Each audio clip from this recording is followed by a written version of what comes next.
سيب لي الزيارة حساب مشتاق، شندوب والصبر يا معان شندوب. والله مني تزورنا سيدة زينب. يا حسين انت مصاب.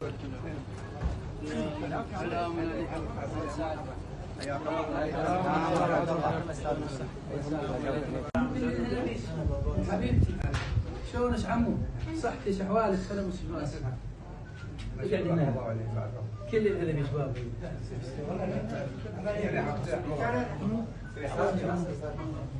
انت وين كنتي؟ بالموقف الخدمي؟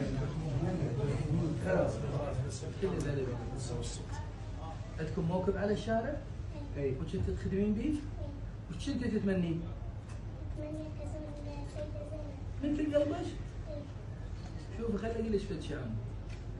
انت صادقه ويا الله ويا زينب، لو مو صادقه ويا الله ويا زينب ما سخرتنا منك على براءة توقفونا. فانت بهذا دعائك الخالص، فزينب عليها السلام هي اللي دزتنا الك. فباذن الله ترحين انت وامك وابوك لزينب على حساب.